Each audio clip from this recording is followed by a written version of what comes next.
I have to thank you for accepting the interview for Alghad TV. The main questions at this moment, how your view as a president of Armenia for this war?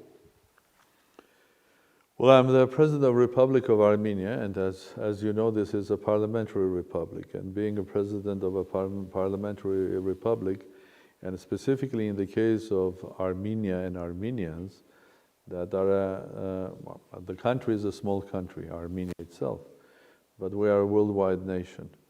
And there are millions of Armenians living from United States, Latin America, Canada, Europe, anywhere in Europe, Russia, Far East, and indeed in the Middle East. And of course, historically, this huge Armenian community, worldwide community, and the population of Armenians worldwide is several times bigger than the population of Republic of Armenia. Being a president means that you are sort of responsible for what is happening not only in Republic of Armenia, but also in Armenian worldwide. Responsible that anything happening to Armenians here and there is something that must be a part of your attention. But Republic of Nagorno-Karabakh or Republic of Artsakh is different, because this was part of historic Armenia, not for hundreds of years, but thousands of years.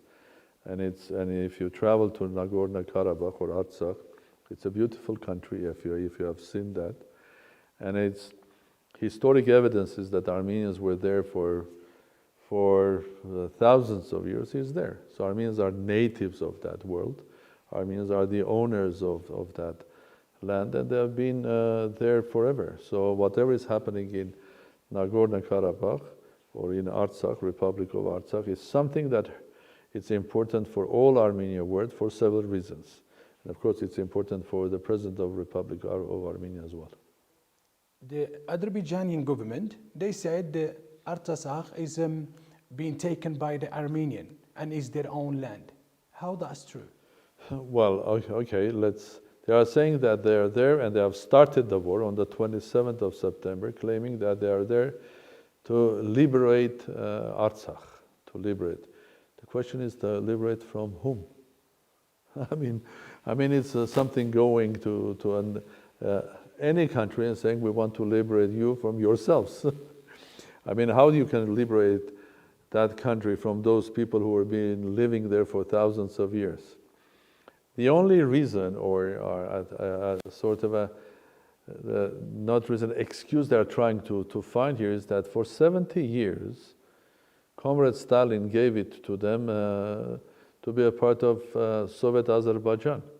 But even under Soviet Azerbaijan, Nagorno-Karabakh was an autonomous region, had its own government, and it had absolute majority of Armenians living there. So that excuse of invasion, liberation of Nagorno-Karabakh or Republic of Artsakh, doesn't stand any criticism. It's absolute nonsense. The reality is, when you are speaking of coming to Nagorno-Karabakh or Artsakh, liberating them, basically you are saying that we are coming to clean up Armenians from that land. And that in the modern vocabulary means ethnic cleansing, basically pushing all Armenians out and having the land. So basically for them, this war is about piece of land.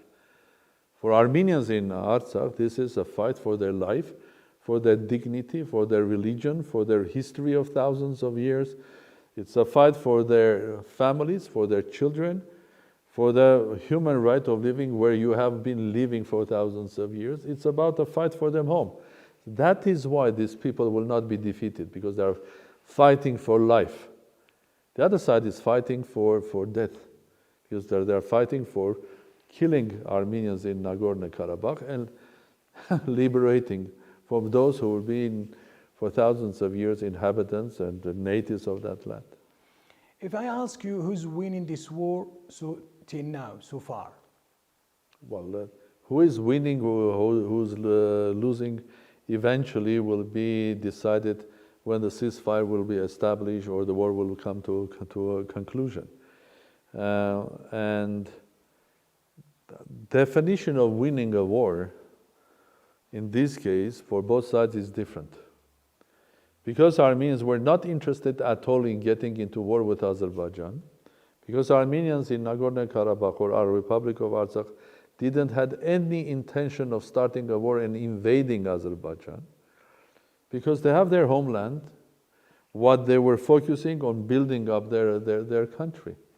So they didn't have any intention of a war, and for them, winning a war means defending their homeland. Winning a war for Azeri side is killing all Armenians or pushing them out. Something that happened to Armenians 105 years ago at the end of Ottoman Empire in Turkey, when Armenians who were living in Western Armenia or Eastern Anatolia for again thousands of years were pushed by the Turkish forces. 1.5 million people were killed. Others ran away towards Syria, Middle East, towards the deserts of Deir Zor, and eventually they ended up in Americas, in Europe, in Russia, worldwide. This is how the Armenian diaspora was created. So this is another attempt of an Armenian genocide in Artsakh, in Nagorno-Karabakh, and surprise, surprise, who is present there? Who is taking part in this process? Turkey. Turkey is not only supporting Azerbaijan, Turkey is present, is actively involved in this war. So again, the answer to your question, winning a war for Armenians will be defending their homeland. Winning for Azerbaijan would mean just ethnic cleansing of Armenians. Let's see. So, as a journalist, I get confused by the Turkey's government speech. They said they are not involved in the war, but the second day or another half an hour, they said they are supporting Azerbaijan. So, can you explain it to me more clearly? Well, this Turkish diplomacy is famous, and I would like to remind here the famous words of Abraham Lincoln. He was saying you can fool the whole world for some short period of time, or you can fool a small group of people for a long period of time, but you cannot fool the whole world all the time. I think this is an attempt of fooling people, what is happening. Indeed, Turkey is fully involved in what is happening there. It's through their generals that are basically coordinating and running the world, through their officers who are participating, through their soldiers and advisors, through their military equipment and the drones that are crossing not only the borders of Nagorno-Karabakh, that some of them have crossed the borders of Armenia as well, through the military equipment that are provided to Azerbaijan, through the F-16 fighters that are used there.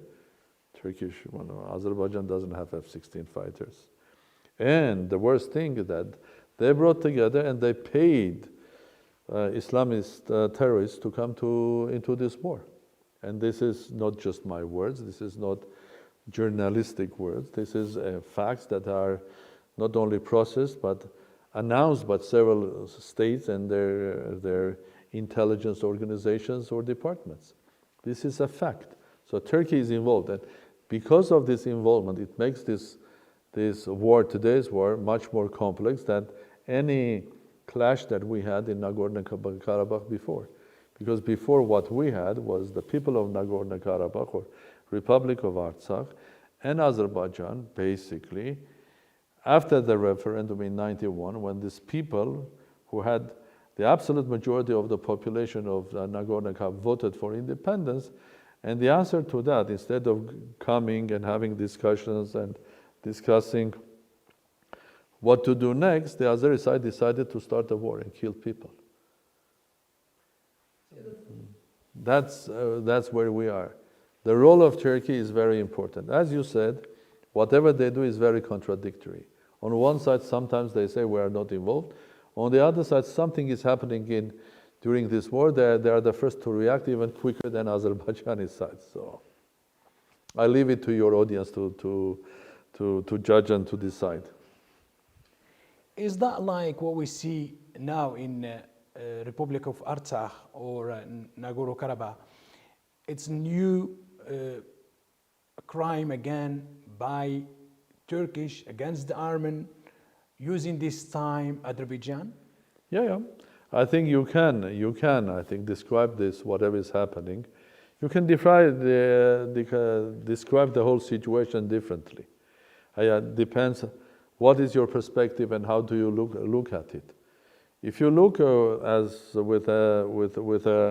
from the perspective of sort of a very unbiased political analyst, from the point of view of geopolitics, what you see here is Turkey is clearly in a process of becoming more important and forcing their presence in Caucasus.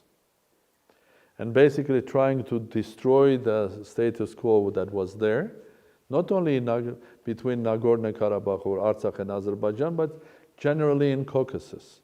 Trying to be more important and breaking all possible status quos and enforcing their presence there, enforcing their presence in Azerbaijan. They are very strong now in small autonomous republic of Nakhichevan, which is between Armenia and Turkey and belongs to Azerbaijan. I think Turkey has more influence now in Nakhichevan than the Azeri government. Now they are in Azerbaijan, very heavily involved in running the military. They have brought terrorists in huge numbers. They are pretending that they are there to defend or protect the international energy logistics, which is absolute nonsense. Because for 20 years that logistics, that pipelines are there, Armenians never shot even a bullet in that direction.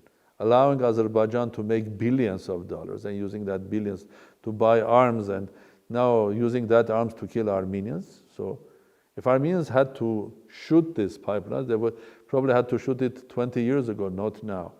But Turkey pretends that they are there to protect it, but in reality they are there to have more control over the pipeline.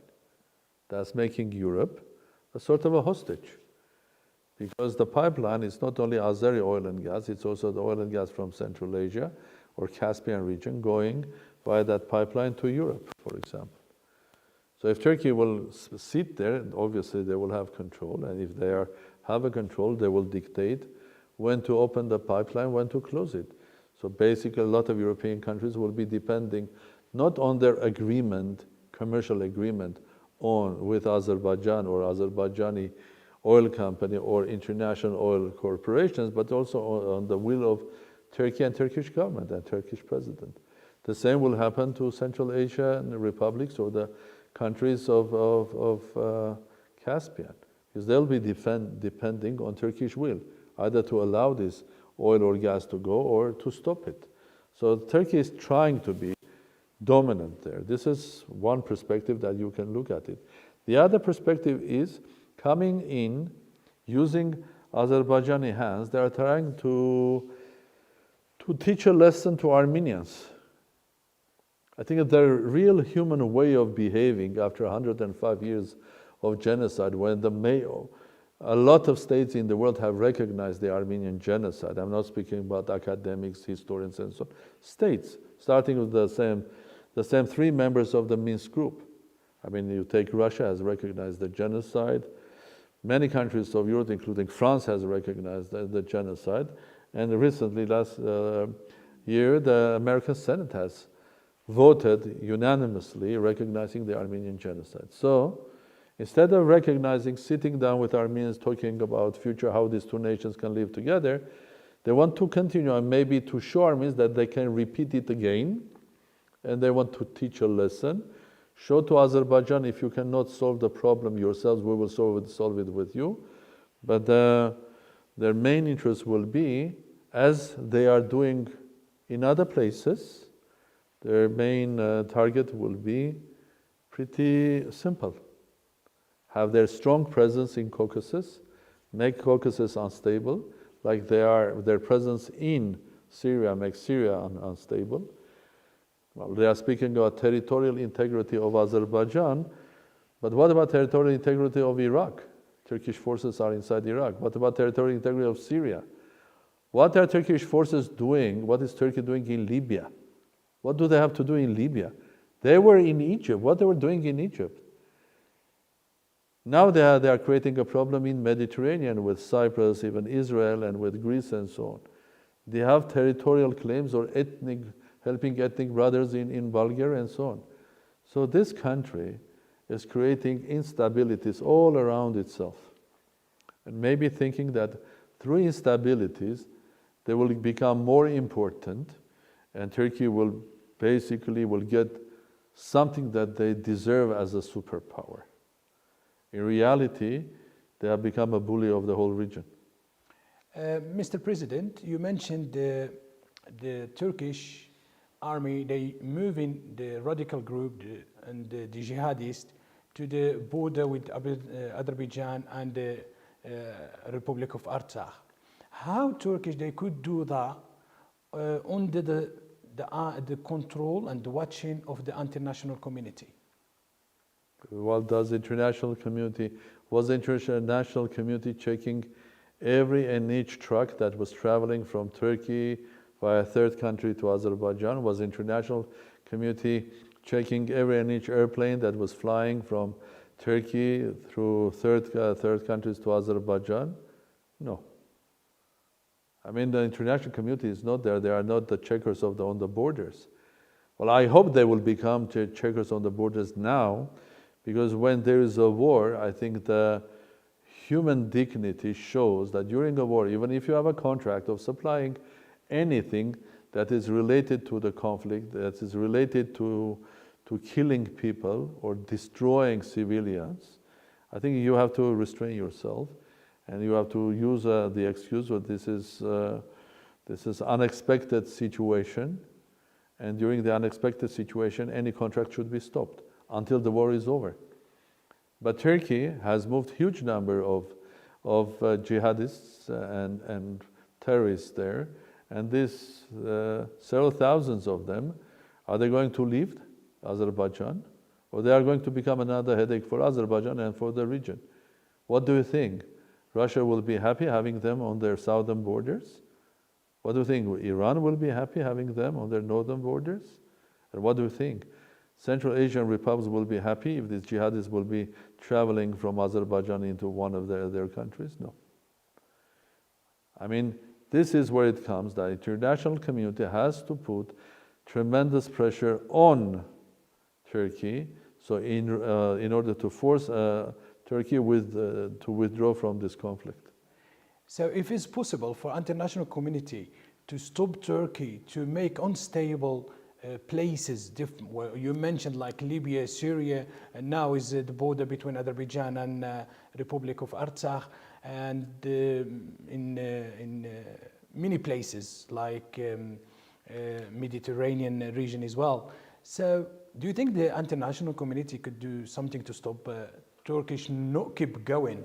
Well, I hope so. Otherwise, I think this snowball will grow and grow and grow and become a disaster for everybody. I think it should be stopped, and in my first interest that it should be stopped here in Caucasus, because this is a crossroad of many things, starting from Silk Road, energy roads, civilizations, everything. It's a place where different religions come together and live together for hundreds of years. So it's a very crucial place, and it should be stopped.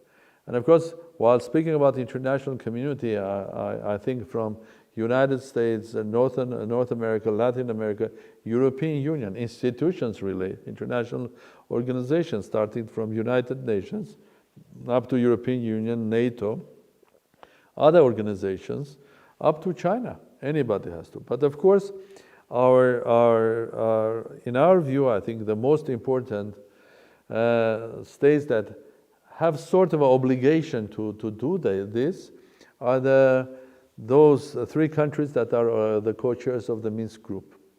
The Minsk Group of OSCE was created in order to be a platform for negotiations between the parties, to come to final negotiated conclusion and status of Nagorno-Karabakh.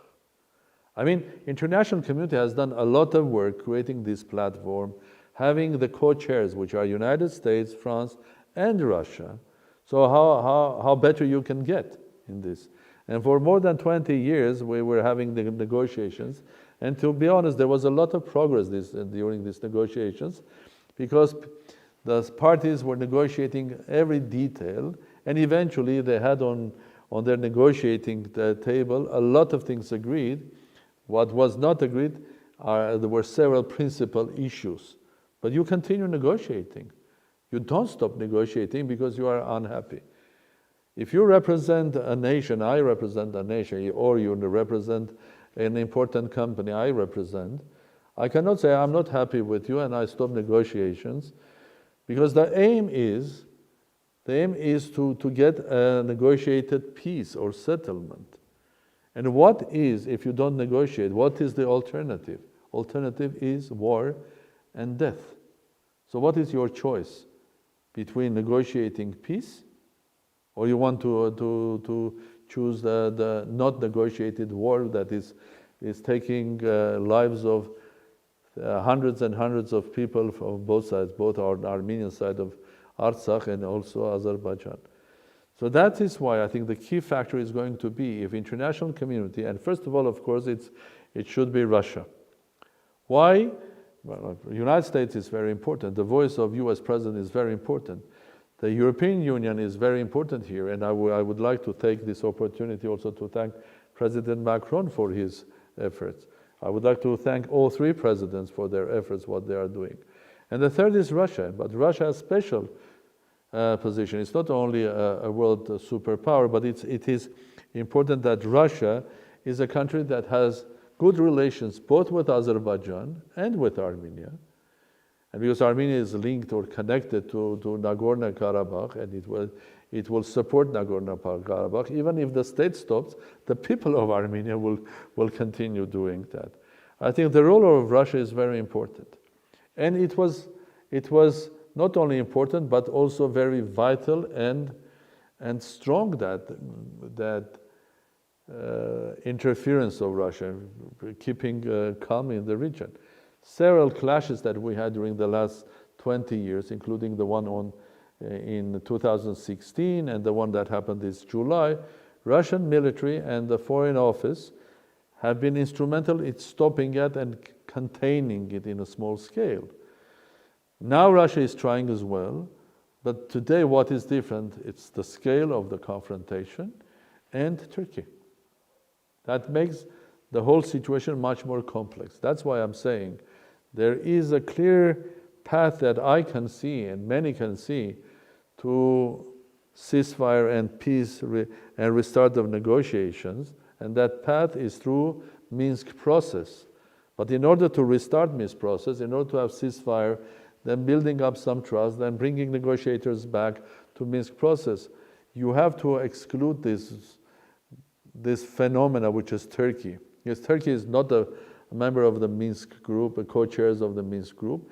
It's trying to make its presence important. It's trying to force that I want to have my say, while that say is destructive.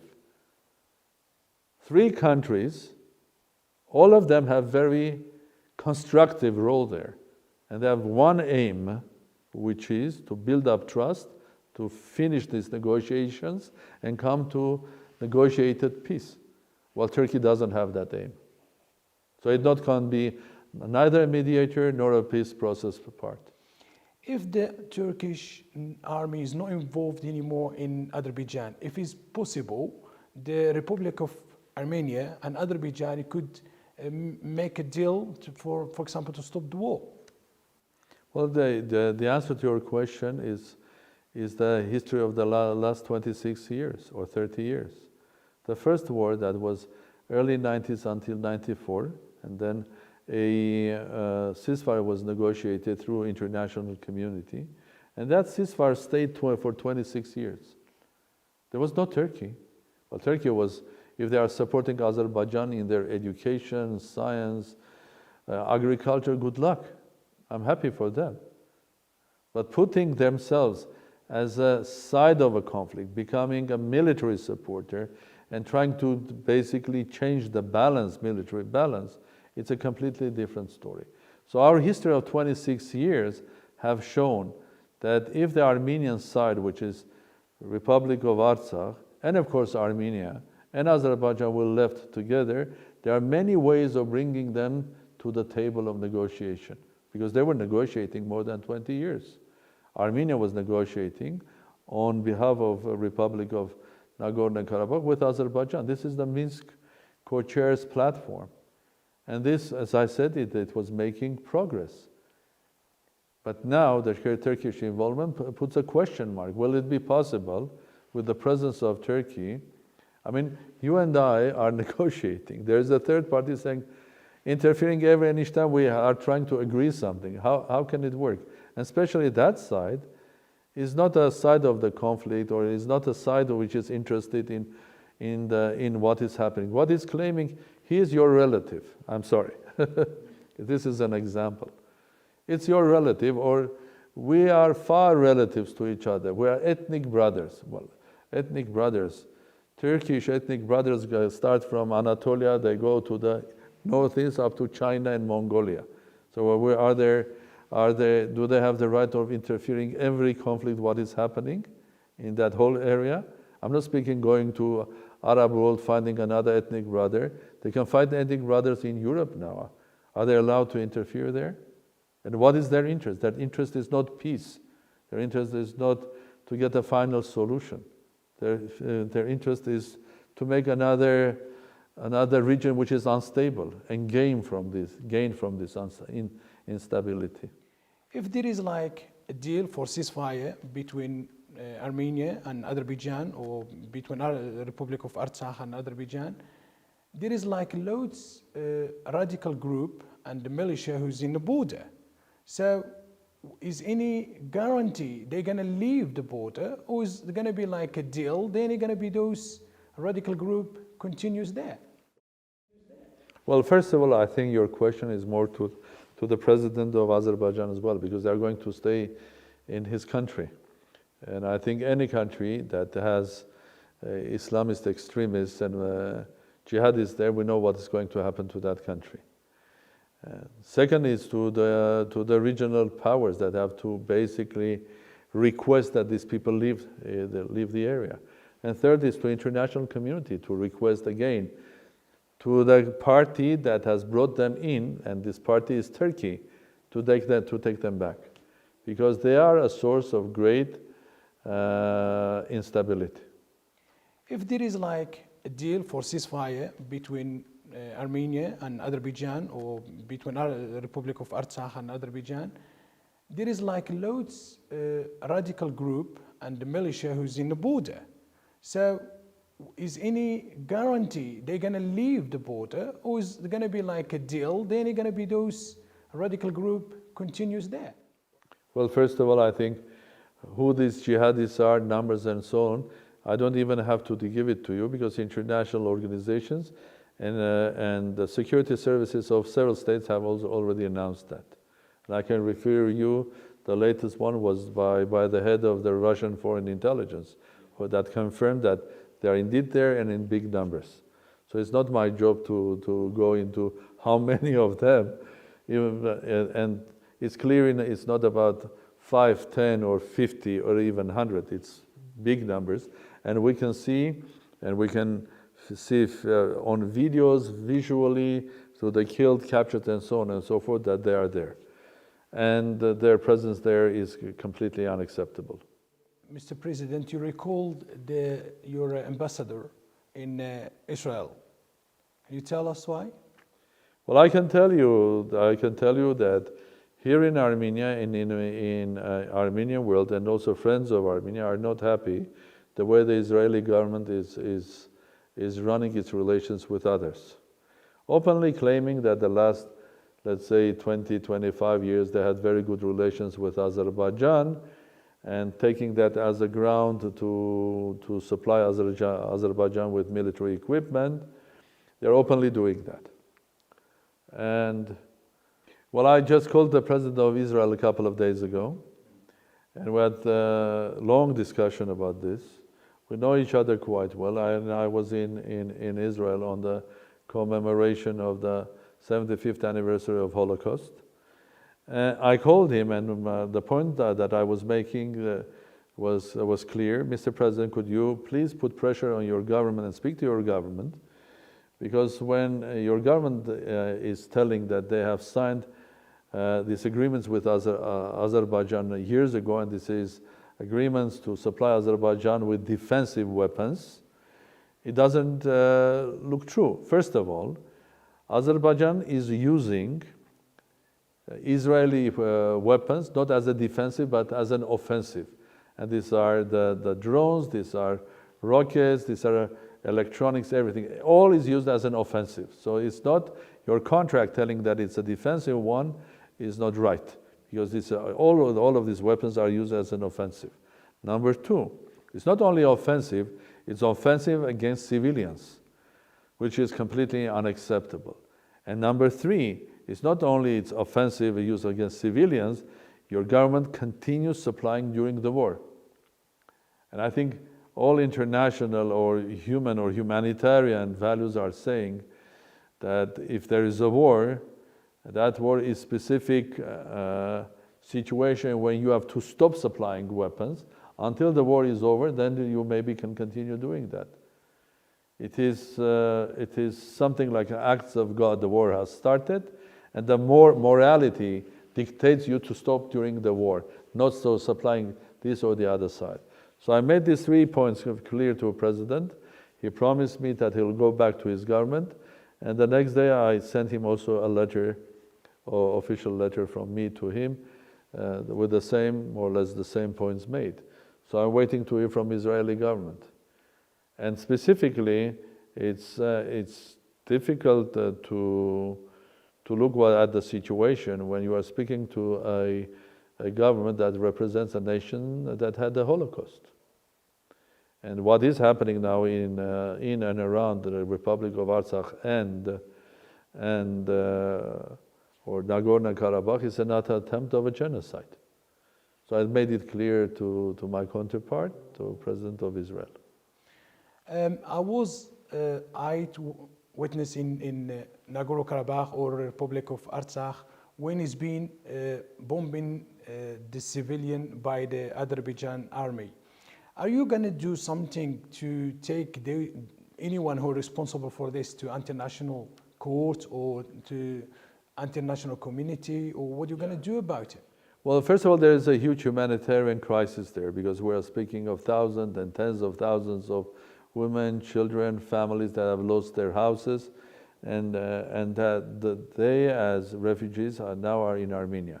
Well, they are not refugees in Armenia because they are in their bigger homeland, and the amazing thing is, even before the government started acting, individuals, volunteers started taking care of them.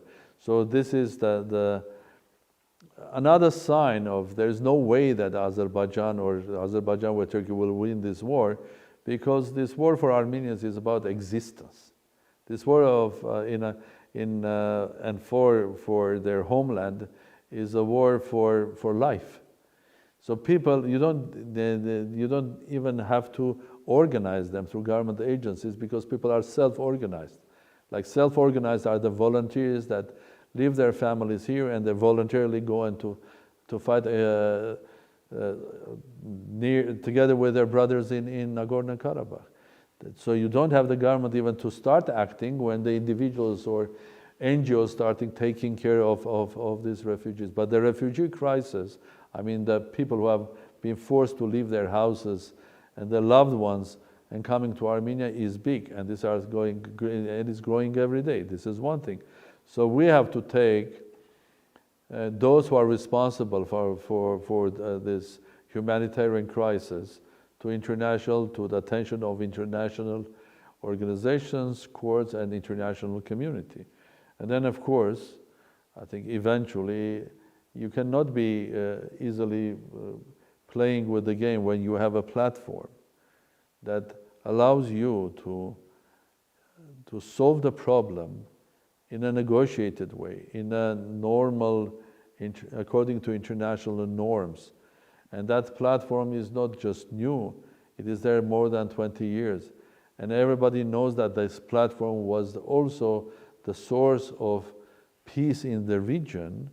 You cannot come and in one day reject everything and start the war. That means you are taking the full responsibility of starting a war that was not necessarily necessary at all. This war was not necessary at all, because there was a path to peace through negotiations. It was you that decided that you don't go that path that you were walking for 20 years together with Armenians. Together you were walking that path to final resolution of the conflict. You decided to go differently. the path of death and war. There is a planning, Mr. President, for negotiating in Geneva, and another ones in next Monday on Moscow between both sides. What do you think about it, Mr. President? Well, the only thing that I can think here is any international effort, and this is an effort through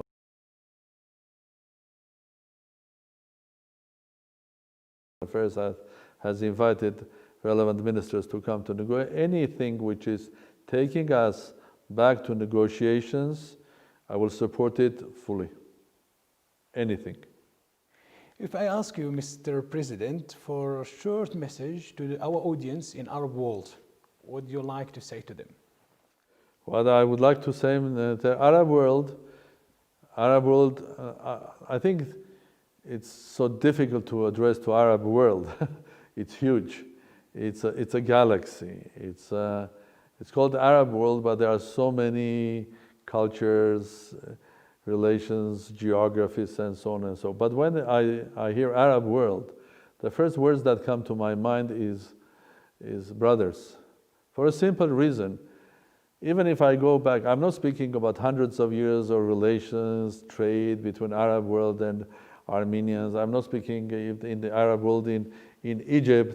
The Armenians were there in Egypt starting from the times of the great library of Alexandria. No, the word is brothers for a simple reason that 105 years ago during the genocide, a big number, hundreds of thousands of Armenians that were running or forced out of their homeland, they went to Arab world. And they found their brothers and sisters. They found their brothers and sisters in Syria, in Lebanon, in the Gulf, in Egypt, in Iraq. That's why we had these communities living everywhere in Arab world. So the first word that comes to me as to describe Arab world is this is a world of our brothers and sisters. And they have been also suffering themselves under Ottoman Empire. So this is a world that I don't have to describe what happened to Armenians 100 years ago. So my message to my friends in Arab world is, I pray God that your countries will stay in peace. I want to make sure that you know that if I can do anything to keep some prosperity and health in your world, in the Arab world of my brothers and sisters, I'll do that. And the third one, dear brothers and sisters, Armenia is facing a grave danger. The region is facing a great danger, and it's time that you raise your voice and support truth, support people of Armenia, and support stability and peace in the region. Thank you, Mr. President, for your time, and thank you for your great interview. And till the next time, thank you so much.